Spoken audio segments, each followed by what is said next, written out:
सुप्रभात बच्चों। आज जो टॉपिक हम लोग डिस्कस करने वाले हैं वो है क्लास 11 का thermodynamic.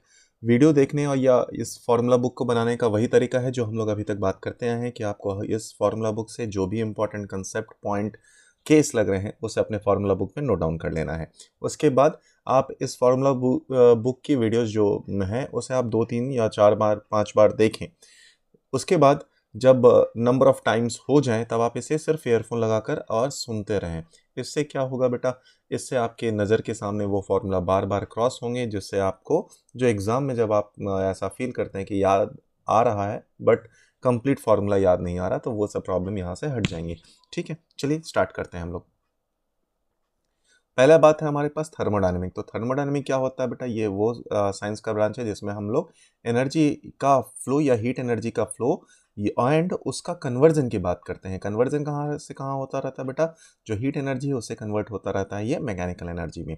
Zeroth law of thermodynamic पे बात करते हैं हम लोग। तो जीरोथ लॉ ऑफ थर्मोडायनेमिक क्या है कि अगर A and B thermodynamic equilibrium में है and A and C suppose thermodynamic equilibrium में है, तो बी एंड सी भी थर्मोडायनेमिक इक्विलिब्रियम में रहेगा। इसी कंसेप्ट से हमें क्या मिला था, इसी कंसेप्ट से हमें या जीरोथ लॉ से ही हमें कंसेप्ट ऑफ टेम्परेचर मिला था। ठीक है, ये हमारे पास बी पार्ट हो गया, पहला वाला ए पार्ट था। फिर इधर सी पार्ट ले लेते हैं एंड देन सी के नीचे ही वाला पार्ट कंटिन्यू रह जाएगा, इसको डी रख लेते हैं एंड उसको ई पार्ट में आ जाते हैं। चलिए बी पार्ट में आते हैं। हीट क्या हमारे पास फॉर्म ऑफ एनर्जी है बेटा, जो कि एक हाई बॉडी से या हाई टेम्परेचर बॉडी से लो टेम्परेचर बॉडी की तरफ जाता है।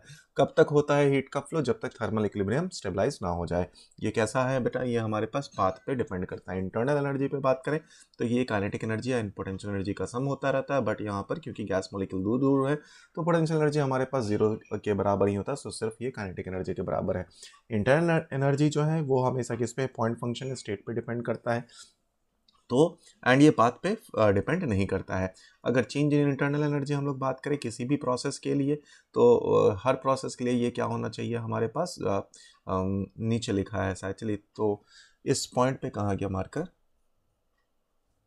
तो हमारे पास चेंज इन इंटरनल एनर्जी की अगर बात करें साइक्लिक प्रोसेस के लिए, तो चेंज इन इंटरनल एनर्जी अगर हम लोग बात करें साइक्लिक प्रोसेस पे तो वो किसके बराबर है, हमारे पास जीरो के बराबर होता है। मतलब इनिशियल एंड फाइनल पॉइंट क्योंकि सेम हो जाते हैं तो इसलिए वो जीरो के बराबर होता है। बहुत ही बढ़िया। अब अगले पे अगर हम लोग बात करें बेटा, नेक्स्ट पे हम लोग बात करें तो गैसेस के लिए अगर देखा जाए हमारे पास चाहे कोई भी प्रोसेस हो, आप उसके लिए इंटरनल एनर्जी को N C we delta T का फॉर्म दे सकते हैं। अब सी वी क्या हो जाता है बेटा, अपने को ये बात पता होना चाहिए।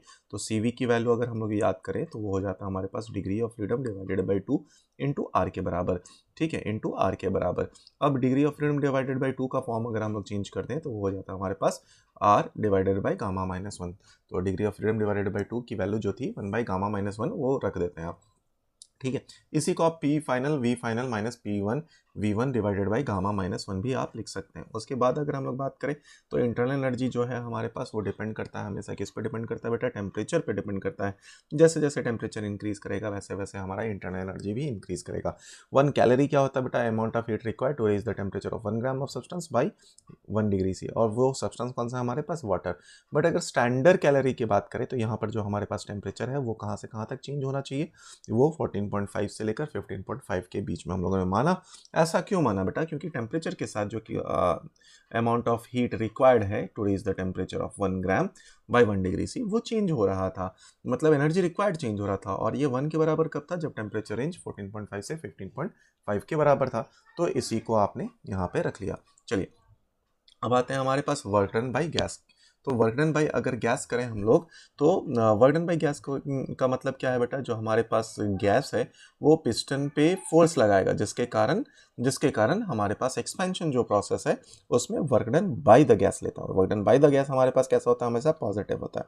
इसका मतलब क्या हुआ, और work done on the gas हमेशा जो कि कंप्रेशन प्रोसेस रहेगा उसके लिए वो नेगेटिव होगा। इसका मतलब क्या हुआ, इसको याद करने में कई बार दिक्कत होता है आपको, है ना, क्योंकि केमिस्ट्री में और फिजिक्स में ये थोड़ा कन्फ्यूजन आ जाता है। तो याद रखना कि अगर हम लोग थर्मोडायनेमिक सिस्टम की बात कर रहे हैं फिजिक्स में, तो इसका मतलब हम लोग सिलेंडर एंड पिस्टन अरेंजमेंट की बात कर रहे हैं। अब जो बाइक में आपके पास सिलेंडर लगा है उसका मेन पर्पस क्या है कि वो आपका वर्क आउटपुट करे। मतलब क्या है, उस पिस्टन का काम क्या है, वो एक्सपैंड करेगा तो उस बीच में बहुत सारे अदर अरेंजमेंट है, क्रैंकशाफ्ट वगैरह, जिसके कारण ये होना है कि हमारा व्हील रोटेट करेगा, और उसका मेन पर्पस है कि वो आपको एक जगह से दूसरे जगह ले जाए। तो हमारे पास जो सिस्टम है वो हमारे लिए काम करे। ठीक है। तो work done by the system हमारे लिए पॉजिटिव हुआ, ठीक है। हमने जो बाइक खरीदा है या कार खरीदा है उसके लिए ये पर्पस नहीं है कि आप बाइक को उठा कर चले, बाइक हमें उठा के जाना भाई। तो इस बात को याद रखना, यहाँ से आपका ये कन्फ्यूजन दूर हो जाएगा। Work done by the system हमारे पास क्या है, पॉजिटिव है। Work done on the system हमारे पास नेगेटिव है। एक्सपेंशन प्रोसेस हमारे लिए पॉजिटिव है, कंप्रेशन प्रोसेस हमारे लिए नेगेटिव है। अगर आप ये एग्जांपल में देखें, जो लास्ट वाला एग्जांपल है, तो इसमें आपको दिख रहा होगा क्योंकि ए से बी के लिए वर्क डन हमारे पास कंटिन्यू इंक्रीज हुआ, क्योंकि area under the curve increase हुआ तो वर्क डन इंक्रीज हुआ। अगर हमारे पास साइक्लिक बात करें तो क्लॉकवाइज साइकिल हमारे लिए पॉजिटिव हो जाएगा, एंटी क्लॉकवाइज साइकिल हमारे पास नेगेटिव हो जाएगा। इस एग्जाम्पल में बात करें तो इसके लिए जो R1 है बेटा वो हमारे पास है V1 माइनस V2/2, एंड जो R2 है हमारे पास वो P1 माइनस V2/2 है। तो एरिया या पाई R1 इंटू R2 हो गया, ठीक है। एरिया अंडर कर्व अगर देखा जाए तो हमेशा वर्क के बराबर ही होगा। चलिए कुछ केस पे बात कर लेते हैं। ई पार्ट में आ जाए तो अगर हमारे पास एक आइस है जिसको आपने ड्रॉप कर दिया तो समझो क्या क्या बातें हो जाएगी। पोटेंशियल एनर्जी हो जाएगा mgh, that is equals to mass into latent heat of fusion के बराबर। अब यहाँ से मास कट गया तो हमारे पास केस बन गया। अगर पानी गिर रहा है किसी हाइट से तो कितना टेम्परेचर लिखा होगा, अगेन बेटा वही बात है। mc डेल्टा टी को आप किसके बराबर इक्वेट कर देंगे, mgh के बराबर इक्वेट कर देंगे, और जैसे ये काम कर दिया आपका आंसर आ गया। फिर हमारे पास एक बुलेट है जो कि मास m का था, वेलोसिटी v से मूव कर रहा था, किसी सडनली इसको रोक दिया गया तो इसका हीट कितना बढ़ जाएगा। तो काइनेटिक एनर्जी बेटा क्या हो जाएगा हमारे पास, half mv², that should be equal to अगर इसको रोक दिया गया है तो mc डेल्टा टी। अब यहाँ से अपना केस निकल गया। नेक्स्ट केस में आता है कि अगर बुलेट ने का x amount percentage of energy he liberate हुआ है तो राइज इन टेम्परेचर कितना होगा। तो जो एनर्जी था बेटा उसका x परसेंटेज कर दीजिए। x परसेंटेज का मतलब कितना हो गया हमारे पास, x/100, काम खत्म। उसके बाद है हमारे पास एक ब्लॉक ऑफ आइस है जिसका मास m दिया गया है, कांस्टेंट वेलोसिटी v से अगर उसको ड्रैग किया गया किसी फ्रिक्शन सरफेस पे, तो अब देखो फ्रिक्शन के कारण जो वर्क डन हो जाएगा वो mu times of capital mg into D के बराबर है, और वही जो हीट रिलीज हुआ है वही किस में जाएगा हमारे पास, मास इंटू लेटेंट हीट में। अगर बोला जाए कि कंप्लीट आइस मेल्ट हो गया तो दोनों मास सेम हो जाएगा, तो आपका एक्सप्रेशन यहाँ से आ जाएगा, ठीक है बेटा। चलिए हम लोग अगले पार्ट पे आते हैं। नेक्स्ट केस हमारे पास दिया गया है, यही है हमारे पास फर्स्ट पार्ट, तो ए रख लेते हैं इसको। आइए उसके बाद इधर हमारे पास बी आ जाएगा, सी आ जाएगा, डी आ जाएगा, एंड उसके कंटिन्यूस नीचे पार्ट चलते चले जाएंगे। तो हमारे पास क्या दिया है, अगर एक ब्लॉक है जिसको ड्रैग किया गया रफ सरफेस में, कोफिशिएंट ऑफ फ्रिक्शन म्यू दिया है, तो अगेन वर्क डन को आप लिख सकते हैं mu into M into G, that should be equal to M C delta T. वहाँ से आपने डेल्टा टी का केस निकाल दिया। अगर अगले केस पे हम लोग आ जाए तो अगला केस हमारे लिए क्या बोलता है बेटा, कि हमारे पास एक बुलेट है जिसका temperature less than the melting point है, just melt when abruptly stopped by obstacle, ठीक है बेटा। तो अब हमारे पास क्या है, जो बुलेट का काइनेटिक एनर्जी है उसको रोक दिया गया, तो अब उससे क्या हो गया, अब उससे क्या हुआ, अब हमारे पास जो हीट प्रोड्यूस है वो अपने को लिख लेना है। तो हीट प्रोड्यूस कितने के बराबर हो जाएगा, एम एस डेल्टा टी के बराबर, एंड मास, अगर यहाँ पे फेस का कन्वर्जन हुआ है बेटा तो फेस का कन्वर्जन कहाँ पे, या मतलब आइस जो कन्वर्ट हुआ होगा उसके लिए आप मास इनटू लेटेंट हीट भी लिख सकते हैं, ठीक है। चलिए इसमें आपको एक कन्फ्यूजन हो सकता है बेटा कि जो आइस है उसका टेम्परेचर पहले क्या होगा, तो उसका टेम्परेचर यहाँ पर मतलब -10 डिग्री से -5 डिग्री से ऐसा कुछ हो सकता है, ठीक है। चलिए नेक्स्ट पे आते हैं हम लोग। अगर हमारे पास एक बॉल है जो कि हाइट किसी H1 से H2 में फाइट किया, तो H1 से H2 में अगर ये गिरा है, H1 से H2 में ये फॉल हुआ है, तो यहाँ पर जो पोटेंशियल एनर्जी है वो हमारे पास हो जाएगा mg H1 माइनस H2 और mc डेल्टा टी आप लिख सकते हैं उसे। फिर यहाँ से हमारे पास डेल्टा टी आ जाएगा। अगर कोई बॉडी है जो कि एंगुलर स्पीड ओमेगा से रोटेट कर रहा, सडनली रोक दिया गया, तो उस पर उसके पास जो रोटेशनल एनर्जी है हाफ आई ओमेगा स्क्वायर के बराबर होगा, that should be equal to mc delta T के बराबर आ जाएगा, ठीक है। चलिए अब हमारे पास अगले बी पार्ट में आ जाइए। तो एक ड्रिलिंग मशीन है जिसके ठीक है, जो कि टाइम टी तक चल रहा है, उसने जो टार्क प्रोड्यूस किया है वो है टाउ, एंगुलर स्पीड ओमेगा। अब देखो बेटा यहाँ से आप वर्क डन निकाल सकते हैं जिसको आप एनर्जी से इक्वेट करना है, तो work done is equal to torque into theta हो सकता है, theta is omega T, and that should be equal to M C delta T. वहाँ से आपको पता चल जाएगा कि कितना टेम्परेचर राइज हुआ है, ठीक है। चलिए अब आते हैं हम लोग नेक्स्ट पार्ट पे। अगर हम लोग अगले पार्ट में आ जाए बेटा, तो हमारे पास अगला केस देखें, अगला केस है हमारे पास कि फर्स्ट लॉ ऑफ थर्मोडायनेमिक हमारे पास क्या होता है। फर्स्ट लॉ ऑफ थर्मोडायनेमिक अगर हम लोग बात करें तो ये law of conservation of energy पे बेस्ड है। मतलब जो भी एनर्जी आपने दिया था डेल्टा क्यू, उसका कुछ पार्ट उसके इंटरनल एनर्जी पे चला गया और कुछ पार्ट वर्क डन करने में चला गया। ठीक है, उसमें क्या क्या बातें हैं। डेल्टा यू की अगर बात करें तो वो हमारे पास इंटरनल एनर्जी है, वो हमेशा किस पे डिपेंड करता है, पॉइंट पे डिपेंड करता है। पाथ पे डिपेंड करने वाला क्या है, डेल्टा क्यू डेल्टा डब्ल्यू है। ठीक है, जो लॉ ऑफ फर्स्ट लॉ है वो हमेशा law of conservation of energy पे बेस्ड है, तो ये बात हम लोगों ने अभी अभी देख लिया था। ठीक है, अब वो फर्स्ट लॉ ऑफ थर्मोडायनेमिक ही था जिसने कंसेप्ट ऑफ इंटरनल एनर्जी को बताया था। अब हमारे पास देखा जाए स्पेसिफिक हीट दो प्रकार के हैं, एक है कांस्टेंट वॉल्यूम और एक है कांस्टेंट प्रेशर। कांस्टेंट वॉल्यूम के लिए अगर लिख लिया जाए M C we delta T के बराबर है और M C we delta T के बराबर है। ठीक है, अगर हमारे पास सी वी कॉन्स्टेंट नहीं है, वेरिएबल है, तो आप उसको इंटीग्रेट भी कर सकते हैं। सी पी के लिए अगर हम लोग देखा जाए तो हमारे पास किसके बराबर है बेटा, वो हमारे पास M C P delta T के बराबर है। अब कई बार क्वेश्चन में दिया जाता है, एक एग्जाम्पल तो हम लोग भी करने वाले हैं कि फ्रैक्शन ऑफ हीट कितना एब्जॉर्ब हुआ है, कितना एब्जॉर्ब हुआ जिससे उसका इंटरनल एनर्जी चेंज हुआ। तो इंटरनल एनर्जी के लिए हमारे पास N C we delta T है और heat given to the constant pressure है हमारे पास N C P delta T, दोनों का रेशो ले लिया। अब बोला जाए कितना अमाउंट ऑफ वर्क डन किया गया है, ठीक है, हीट एब्जॉर्ब में से, तो delta W by delta Q. Delta W को आप लिख सकते हैं क्या, एन आर डेल्टा टी, और इसको लिखा जा सकता है हमारे पास N C P delta T. तो आर बाई सी पी आ गया और आर बाई सी पी का मतलब 1 माइनस 1 बाई गामा आ गया। ठीक है बेटा, अब हमारे पास नेक्स्ट केस में अगर आ जाए तो नेक्स्ट केस हमारे पास दिया है N1 mole of ideal gas है जिसके पास हीट कैपेसिटी CV1 है। ठीक है, दूसरा कंटेनर है जिसमें N2 मोल है, CV2 है, एंड तो बताना है CV ऑफ द मिक्सचर। तो CV ऑफ द मिक्सचर आपको निकालना है क्या, N1 CV1 plus N2 CV2 divided by N1 plus N2। CP अगर मिक्सचर का निकालना है तो N1 CP1 plus N2 CP2 divided by N1 plus M2। अगर गामा ऑफ द मिक्सचर निकालना है तो CP of the mixture divided by CV of the mixture. कई बार इसका एक शॉर्टकट निकाल लिया जाता है कि N1 plus N2 divided by gamma minus 1, that should be equal to N1 divided by gamma minus 1 plus N2 divided by gamma 2 minus 1 के बराबर। ठीक है बेटा, अब आता है हमारे पास इंटेंसिव वेरिएबल। तो ऐसे वेरिएबल हैं जो कि हमारे पास किस पे इंडिपेंडेंट होते हैं, साइज के या मास के, जिसका एग्जांपल हो सकता है प्रेशर, डेंसिटी, टेम्परेचर वगैरह हो सकता है। अगर एक्सटेंसिव वेरिएबल की बात कर ले हम लोग तो ये वैसे हैं जो कि हमेशा किस पे डिपेंड करने वाले हैं, साइज पे डिपेंड करने वाले हैं। फॉर एग्जाम्पल वॉल्यूम हो गया, मास हो गया और इंटरनल एनर्जी हो गया। चलिए आइए अब अगला एग्जाम्पल देते हैं बेटा। इस एग्जाम्पल का सेम एग्जाम्पल हम लोग एक और करने वाला है जिसमें इफ़िशियंसी निकालना होगा। ठीक है, फिलहाल इस पे बात करते हैं। तो हमारे पास ये प्रोसेस दिया हुआ है, यहाँ पे अपने से पूछा गया है क्या, थर्मोडायनामिक साइकिल दिया है, amount of heat extracted from the source, amount of heat extracted की बात की गई है। तो हीट एक्सट्रैक्टेड का प्रोसेस हमारे पास ए बी दिख रहा है एंड बी सी दिख रहा है। तो ए बी कौन सा प्रोसेस है बेटा, कांस्टेंट वॉल्यूम। कांस्टेंट वॉल्यूम जैसे ही आ गया तो यहाँ पे वर्क डन तो होगा नहीं, तो उसके लिए आप जो हीट एक्सट्रैक्टेड है उसको आप N C we delta T लिख सकते हैं। डेल्टा टी लिखने का क्या मतलब बेटा, हमें temperature of B minus temperature of A करना है। अब इसको कैसे निकाला जाए, तो ए के लिए आप लिख सकते हैं हमारे पास P naught V naught by T naught and that should be equal to B के लिए प्रेशर, तो pressure at B V naught at या press volume at B divided by temperature at B. अब इस तरीके से आप बी का भी टेम्परेचर निकाल सकते हैं, सी का भी टेम्परेचर निकाल सकते हैं। ठीक है, तो मान लिया मैंने कि वो आपने कर लिया होगा। अगर बी से सी वाले प्रोसेस के लिए देखें तो कांस्टेंट प्रेशर है, तो उसके लिए आप N C P delta T लिख सकते हैं। ठीक है, डेल्टा टी की वैल्यू आपने निकाला। गैस को अगर दिया है तो वो देख लीजिए, गैस दिया है क्या हमारे पास, गैस के बारे में कहीं ना कहीं represent thermodynamic cycle operating ideal monoatomic gas दिया। तो जैसे ही ये बात पता चल गया तो सी पी एन सी वी हमारे पास मोनो एटमिक गैस का पता ही है, आपने फिर सारे वैल्यूज़ को पुट करा तो ये आ गया हमारे पास।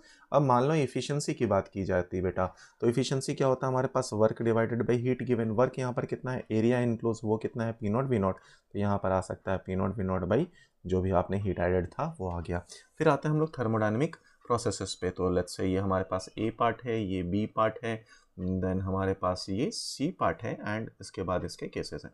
ठीक है, तो ए पार्ट पे आते हैं हम लोग, थर्मोडायनेमिक प्रोसेस। तो हमारे पास पहला है क्वाज़ी-स्टैटिक प्रोसेस। क्वाज़ी-स्टैटिक प्रोसेस का मतलब क्या है बेटा, ये इन्फिनिटली स्लो प्रोसेस है जिसमें सिस्टम हमेशा थर्मल इक्विलिब्रियम में रहने वाला है या एंड मैकेनिकल इक्विलिब्रियम में रहने वाला है, किसके साथ, सराउंडिंग में।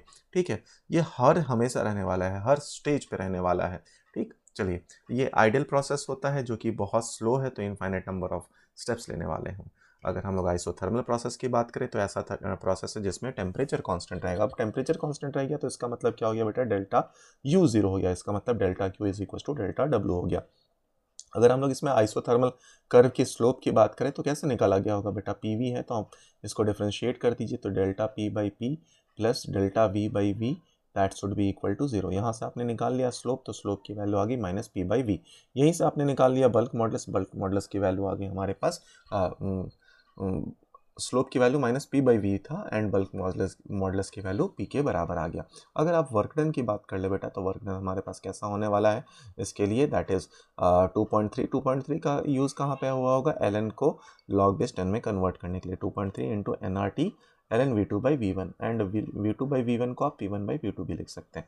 ठीक है, अगर हमारे पास वॉल्यूम क्या होगा बेटा, ये हम लोग पहले भी बात कर चुके हैं कि अगर फाइनल वॉल्यूम ज़्यादा है इनिशियल वॉल्यूम से, मतलब ये कौन सा एक्सपेंशन प्रोसेस है, मतलब वर्क डन हमारे लिए यहाँ पे पॉजिटिव रहेगा, वाइस वर्सा। ये सब बातें हम लोग कर चुके हैं। अब आते हैं एडियाबैटिक प्रोसेस पे। तो ऐसा, अच्छा, आइसोथर्मल प्रोसेस जो है बेटा वो स्लो प्रोसेस होता है, कहीं ना कहीं लिखा होगा, इस बात को भी देख लेना। ये एक स्लो प्रोसेस होता है, आइसोथर्मल प्रोसेस हमेशा स्लो प्रोसेस होता है, बट एडियाबैटिक प्रोसेस अगर लिया जाए तो हमेशा फास्ट प्रोसेस होता है। इसके लिए स्पेसिफिक हीट की वैल्यू हमारे पास कितने के बराबर होती है, तो स्पेसिफिक हीट अगर हम लोग देखा जाए तो 0 के बराबर होती है, बट आइसोथर्मल के लिए अगर बात किया जाए तो स्पेसिफिक हीट की वैल्यू इन्फिनिटी के बराबर होती है, इन्फिनिटी के बराबर होती है। अच्छा, अब क्योंकि एडियाबैटिक है डेल्टा क्यू 0 हो गया, मतलब यहाँ पे जो भी इंटरनल एनर्जी है that is equal to minus of work done के बराबर। पी वी का पावर गामा है बेटा, बट आपको पता है कि पी वी बाई टी हमेशा कांस्टेंट है, तो आप यहाँ से रिप्लेस कर सकते हैं, तो टी इंटू वी का पावर गामा माइनस 1 हो जाएगा। एंड प्रेशर के लिए लिखा जाए तो पी का पावर 1 माइनस गामा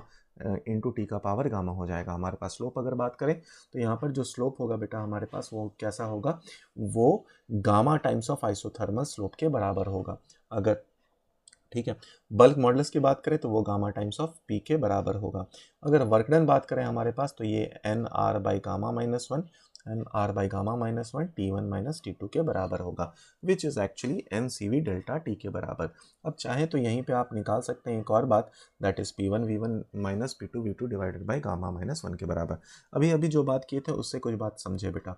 तो एग्जाम्पल यहाँ पर आता है हमारे पास कि अगर सेम वॉल्यूम है और सेम वॉल्यूम में अगर आपने एक्सपैंड कर दिया है तो एडियाबैटिक का कर्व ज़्यादा नीचे तक आएगा, मतलब एक्सपेंशन के लिए जो प्रेशर आएगा, प्रेशर इन एडियाबैटिक वो ज़्यादा ही कम होगा एज कम्पेयर टू आइसोथर्मल। अब एरिया अंडर लिखा जाए तो work done by one process isothermal is more than work done by two. अगर फाइनल प्रेशर्स की बात की जाए तो प्रेशर 1 का ज़्यादा है, 2 का कम है। अभी बात किया था एडियाबैटिक ज़्यादा लोअर प्रेशर तक जाएगा। ठीक है, सेम टेम्परेचर की बात होगी तो टेम्परेचर की भी बात की जाए तो temperature of 1 is more than temperature of 2। अगर कंप्रेशन की बात की जाए बेटा सेम पी वी पे, तो जो एडियाबैटिक कर्व है वो हायर वॉल प्रेशर तक अचीव करेगा एज कम्पेयर टू आइसोथर्मल। ठीक है, अच्छा, अगर इस केस में अगर हम लोग कंप्रेशन के केस में वर्कडन की बात करें तो एडियाबैटिक का वर्कडन हमारे पास ज़्यादा होगा। चलिए एक इंपॉर्टेंट केस में आ जाते हैं हम लोग कि अगर बात करें आइसोबारिक के लिए तो के की वैल्यू हमारे पास 0 है, एंड हम लोग बात करें अगर कौन से आइसोकोरिक के लिए तो के की वैल्यू हमारे पास इनफाइनाइट है।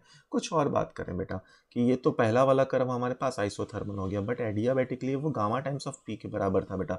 अब गामा की वैल्यू सबसे ज़्यादा किसकी होती है, मोनो एटमिक, विच इज़ 5/3 और 1.6। तो जो सबसे लोएस्ट वाला होगा वो हमारे पास किसके बराबर होगा बेटा, वो हमारे पास हमेशा बराबर होगा मोनो एटमिक, फिर डायटमिक और ऊपर रहेगा ट्राई एटमिक के बराबर। ठीक है, चलिए नेक्स्ट पार्ट पे आते हैं हम लोग। अब अपन लोग अगले प्रोसेस पे आ जाते हैं जो कि है हमारे पास आइसोकोरिक प्रोसेस। तो आइसोकोरिक प्रोसेस हमारे पास कैसा हो जाएगा बेटा, इस प्रोसेस के लिए, या इसको आइसोमेट्रिक भी बोला जा सकता है, जो हमारा वॉल्यूम है कांस्टेंट है तो वर्डन 0 हो गया, मतलब delta Q is equal to delta u के बराबर हो गया। अगर कोरिक या आइसोमेट्रिक प्रोसेस के लिए बात करें तो जो स्लोप है हमारे पास वो इन्फिनिटी के बराबर है। अगर स्पेसिफिक हीट की बात करें degree of freedom divided by 2, bulk modulus infinity के बराबर है। आइसोबारिक अगर बात करें तो पी डेल्टा वी के बराबर है, स्लोप की बात करें तो 0 के बराबर है। स्पेसिफिक हीट की बात करें अगर हम लोग तो degree of freedom divided by 2 + 1 into are के बराबर कर सकते हैं। बल्क मॉडुलस हमारे पास 0 के बराबर है। अभी थोड़ी देर पहले जब हम लोग बात कर रहे थे तो उस टाइम में बात किया था कि साइक्लिक प्रोसेस अगर देखा जाए तो क्लॉकवाइज साइकिल के लिए क्या हो जाता है हमारे पास, वर्डन पॉजिटिव, एंटी क्लॉकवाइज के लिए वर्डन नेगेटिव के बराबर, एंड डेल्टा यू इस केस में हमेशा 0 के बराबर हो जाएगा। चलिए नेक्स्ट हम लोग एग्जाम्पल क्वेश्चंस पे आते हैं। तो हमारा पहला एग्जाम्पल क्वेश्चन यहाँ पर ये है कि थर्मोडायनेमिक प्रोसेस दिया है हमारे पास जिसमें पी ए वी ए दिया है, पी बी दिया है VC दिया है। तो अगर आपको याद करें तो VA एंड VB की वैल्यू बराबर है। तो इसके बाद आपसे क्या पूछा गया है, A एंड B BC जो हमारे पास है उसमें जो टोटल हीट दिया गया वो 800 के बराबर है। चेंज इन इंटरनल एनर्जी, तो बेटा उसके लिए हमारे पास सिर्फ वर्क डन बता देना काफ़ी है। तो आप वर्क डन अगर हम लोग बात करें तो वर्क डन आप यहाँ से B से C प्रोसेस के लिए वर्क डन निकाल सकते हैं। ठीक है, तो वर्क डन अगर B से C, क्यों बेटा, क्योंकि AB के लिए तो वर्क डन नहीं होगा और आपसे चेंज इन इंटरनल एनर्जी बोला है, मतलब A से लेकर C में के प्रोसेस में चेंज इन इंटरनल एनर्जी। तो B से C के लिए जो वर्क डन है आपने वो निकाल लिया, जो कि एक आइसोबारिक प्रोसेस था, उसके लिए वर्क डन आपने निकाल लिया विच इज 240। तो अब हम लोग थर्मोडायनेमिक प्रोसेस लगा दें, कहाँ से, A से लेकर C तक के लिए। तो A से C के लिए नेट हीट एडेड हमारे पास है 800, नेट वर्क 240 है, तो नेट जो इंटरनल एनर्जी है बेटा वो हमें मिल गया। इसका मतलब अगर साइक्लिक प्रोसेस दिया होता बेटा तो आप ये बात बोल सकते हैं कि इंटरनल एनर्जी टोटल साइकिल के लिए 0 है, बट क्योंकि ये साइक्लिक बोला नहीं है हमारे पास तो हम लोग निकाल सकते हैं आगे। ठीक है, विच इज आंसर इज 560।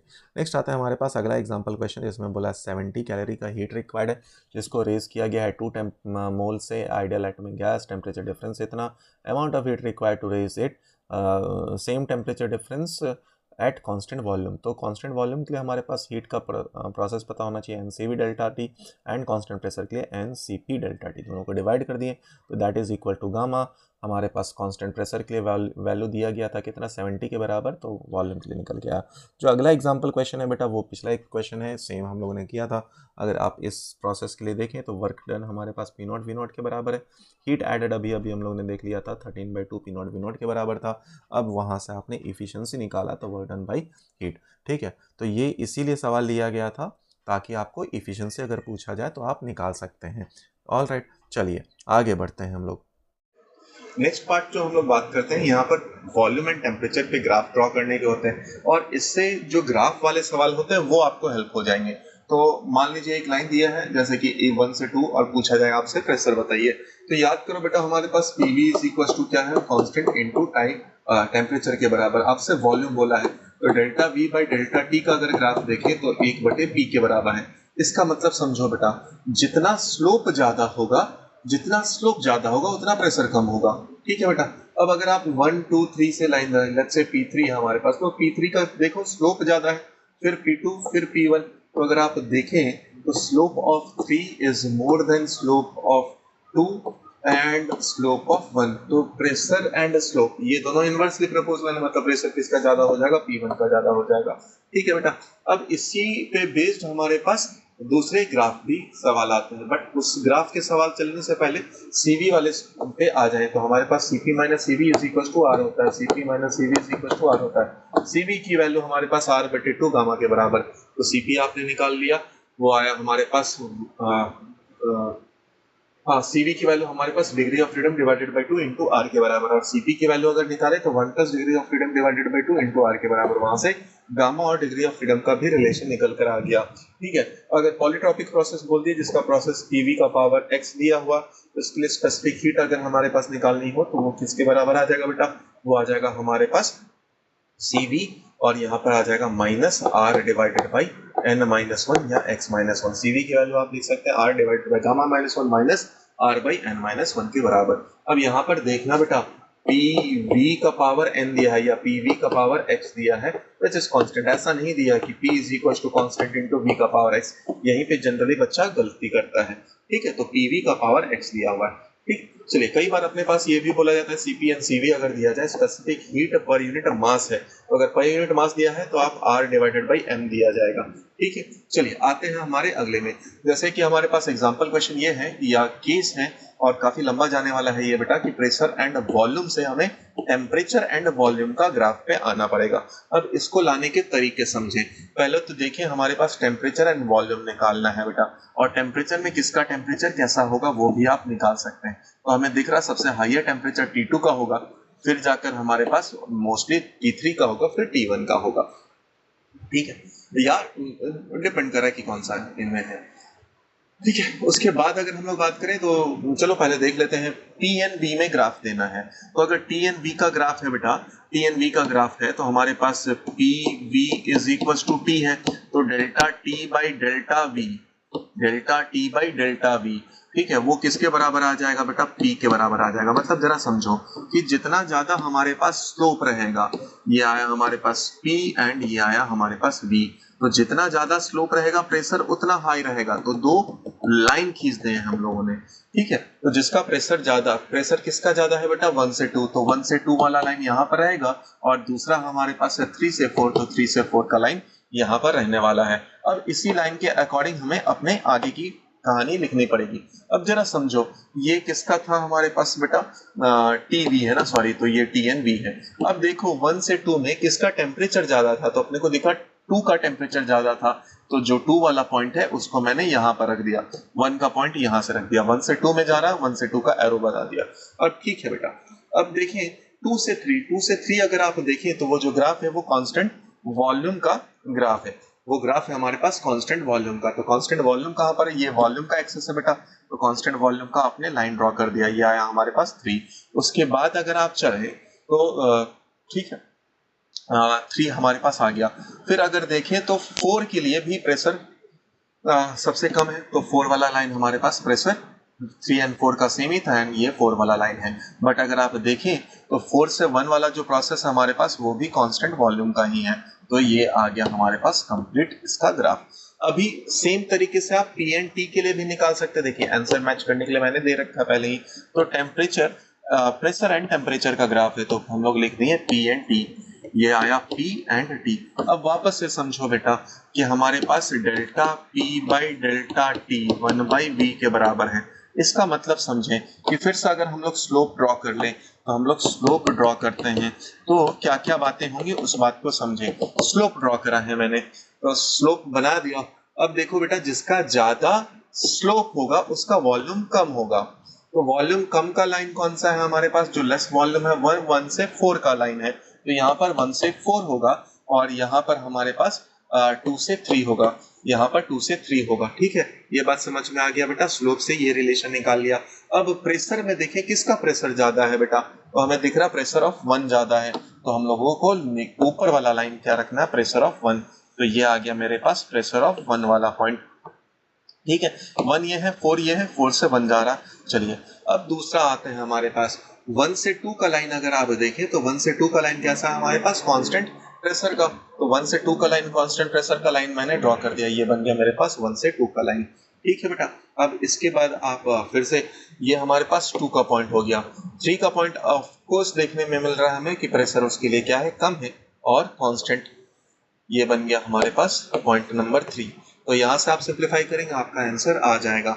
याद करना हमें क्या क्या बातें दी गई है। हमारे पास सबसे पहला स्टेप होगा कि आप स्लोप से देख लें कौन सा लाइन कहाँ पर है। ठीक है, वो पीवी इक्वल टू टी वाले से आप सिंप्लीफाई या delta p by delta T करके निकाल सकते हैं। दूसरा काम क्या है, हमें चेक करना किसका प्रेशर सेम लाइन पे ज्यादा है, किसका कम है। थर्ड स्टेप हमारे पास क्या होगा कि कांस्टेंट, कौन सा कांस्टेंट दिया है, क्या वो टेम्परेचर कांस्टेंट का प्रेशर है या कांस्टेंट प्रेशर का। सेम अगर टीएनवी में है तो कांस्टेंट टेम्परेचर का है या कांस्टेंट वॉल्यूम का। इस तरीके से आप सॉल्व करेंगे तो आपका काम हो जाएगा। ठीक है, नेक्स्ट पार्ट पे चलते हैं हम लोग। तो हमारा अगला एग्जांपल क्वेश्चन क्या दिया है हमारे पास, एक mole of mono atomic gas है जो कि प्रोसेस ए से बी की तरफ जा रहा है। ठीक है, अच्छा, और स्पेसिफिक हीट इस प्रोसेस के लिए बताना है। तो स्पेसिफिक हीट क्या होता है बेटा हमारे पास, अगर स्पेसिफिक हीट निकालना है तो आप delta Q is equal to आप एन सी डेल्टा टी लिख सकते हैं, यानी आप वहां पर सी डेल्टा टी भी लिख सकते हैं। स्पेसिफिक हीट हमारे पास निकालना आ गया, तो delta Q by delta T निकालना है। डेल्टा क्यू को आप क्या लिख सकते हैं, delta U plus delta W भी लिख सकते हैं। डेल्टा यू हमारे पास इंटरनल एनर्जी है बेटा, तो delta U by delta T CV के बराबर आ गया। और वर्डन, तो वर्डन हमारे पास क्या होता है, एरिया अंडर कर्व, तो एरिया अंडर कर्व आप निकालिए। तो एरिया अंडर कर्व में अगर आप देखें चेंज इन वॉल्यूम आ गया हमारे पास 4v के बराबर, सम ऑफ द पैरेलल साइड अगर आप देखें तो 9 के बराबर डिवाइडेड बाई 2, तो एरिया हमारे पास निकल गया वहां से आपके पास वर्गन आ गया 18 पीवी के बराबर है। ठीक है, टेम्परेचर डिफरेंस आप पी नॉट वी नॉट और टी नॉट से आप टेम्परेचर डिफरेंस भी टी ए टी बी का निकाल सकते हैं, तो वो भी हमारे पास आ गया। अब work divided by delta T वो कर दिया आपने, work divided by delta T, और क्योंकि मोनो एटॉमिक था गैस बेटा तो मोनो एटॉमिक के लिए हमारे पास सीवी पता है, तो वहां से नेट स्पेसिफिक हीट की वैल्यू भी निकल कर आ गई। ठीक है बेटा, चलिए अगले पे आते हैं। अब लास्ट पार्ट है हमारे पास सेकंड लॉ ऑफ थर्मोडायनामिक, इसको हम लोग Kelvin Planck and Clausius statement से देते हैं। केल्विन प्लैंक क्या बोलता है हमारे पास कि ऐसा प्रोसेस ही पॉसिबल नहीं है जिसमें कि हीट का कंप्लीट कन्वर्जन हो जाए वर्क और without any loss to the surrounding. ठीक है, तो complete conversion of heat into work possible नहीं है। क्लॉसेस स्टेटमेंट हमारे पास क्या होता है बेटा कि अगर आप कोल्ड बॉडी से ले लें तो कोल्ड बॉडी से टेम्परेचर कोल्ड बॉडी से हॉट बॉडी की तरफ हीट का फ्लो खुद ब खुद नहीं होगा, उसके लिए आपको बर्डन ऑन द सिस्टम किया जाएगा। अच्छा, नेक्स्ट आते हैं हम लोग हीट इंजन क्या है हमारे पास। तो हीट इंजन क्या है, ये एक वो डिवाइस है जो कि एनर्जी या हीट एनर्जी को मैकेनिकल एनर्जी में कन्वर्ट करेगा। एफिशिएंसी क्या होता है हमारे पास, वर्क बाय हीट इनपुट। तो हीट इनपुट यहाँ पर क्या दिया आप देखो बेटा, ये सोर्स है हाई टेम्परेचर पे, सिंक हमारे पास लो टेम्परेचर। यहाँ से हीट गया तो कितना हीट रिसीव हुआ इंजन को Q1, उसमें उसने वर्क डन किया Q1 माइनस Q2 और जो Q2 अमाउंट था वो उसने रिजेक्ट कर दिया है। तो efficiency is equal to 1 minus Q2 by Q1 के बराबर। और कार्नोट इंजन की से जब हम लोग या कार्नोट थ्योरम आप पढ़ते हैं तो वहां पर Q is directly proportional to temperature बोलकर आप इसको लिख सकते हैं एफिशिएंसी को 1 माइनस T2 बाई T1 के बराबर। कार्नोट के साइकिल पे बात करें तो हमारे पास ये जो कार्नोट साइकिल है यहाँ पर दो प्रोसेस है, isothermal expansion and isothermal compression भी है, आइडियाबैटिक एक्सपेंशन भी है एंड आइडियाबैटिक कंप्रेशन भी है। ठीक है, अगर हम लोग बात करें आइडियल कार्नोट इंजन की तो कार्नोट इंजन हमारे पास आइडियल इंजन है जिसके लिए एफिशिएंसी की वैल्यू देखा जाए तो 1 माइनस T2 बाई T1 के बराबर ही है। चलिए अगले पे आते हैं। नेक्स्ट बात करें हमारे पास रेफ्रिजरेटर हो या हीट पंप हो, इसमें याद रखना बेटा रेफ्रिजरेटर और हीट पंप में अगर क्या होता है, पहले तो ये जान लें कि क्या होता है। तो हमारे पास दोनों के लिए जो डायग्राम है वो सेम ही होने वाला है, बट जरा समझो अगर रेफ्रिजरेटर है तो हमारे पास डिजायर्ड इफेक्ट क्या है कि इसका टेम्परेचर को कम किया जाए। तो यहाँ से हीट आपने रिमूव करा और सराउंडिंग में हीट को फेंक दिया। अगर हीट पंप ले ले बेटा तो हीट पंप क्या है हमारे पास, जो कोल्ड जगह है मतलब जो ऑलरेडी हीटेड है। इसका एग्जांपल समझो कि आप ऐसे देश में जिसका टेम्परेचर -10 डिग्री से, आप रूम का टेम्परेचर 27 डिग्री से रख रहे हैं या रखना चाहते हैं तो उसके लिए आपको सिस्टम जो आपका रूम है उसके अंदर ही हीट का फ्लो करवाना है। तो हॉट रिजर्वायर जो भी है उसका टेम्परेचर को और बढ़ाना है, मतलब वहां पर ही हीट रिजेक्ट करना है। ठीक है, तो यही है हमारे पास हीट पंप। अब जरा समझो दोनों के लिए कोफिशिएंट ऑफ परफॉर्मेंस डायग्राम सब कुछ सेम होता है, बट कोफिशिएंट ऑफ परफॉर्मेंस अगर बी देखे दोनों के केस में, तो अगर रेफ्रिजरेटर की बात करें तो यहाँ पे डिजायर्ड इफेक्ट बाय वर्क हमारे पास क्या है Q1 माइनस Q2 के बराबर। डिजायर्ड इफेक्ट देखें तो अगर रेफ्रिजरेटर की बात करें तो कोल्ड रिजर्वायर से जो हीट निकल रहा होगा वही हमारे पास desired effect Q2 by W हो गया। अब Q को आप टेम्परेचर के फॉर्म में भी चेंज कर सकते हैं। अगर coefficient of performance of heat pump बोले तो यहाँ पे डिजायर्ड इफेक्ट क्या था, जो हाई टेम्परेचर था उसका हीट को और बढ़ाना था, तो Q1 बाई W हो गया। तो अगर आप ध्यान से देखें तो ये 1 बाई इफिशिएंसी ही है, हीट इंजन की एफिशिएंसी से अगर टेम्परेचर डिफरेंस वगैरह सब सेम दिया जाए तो यहाँ से दोनों के बीच में रिलेशन निकल आता है और दोनों के बीच में रिलेशन आप निकालना चाहिए, ये निकल गया। ठीक है बेटा, एक और हमारे पास निकल कर आता है कि coefficient of performance of refrigerator अगर बात करें तो क्या है बेटा Q2 divided by Q1 minus Q2।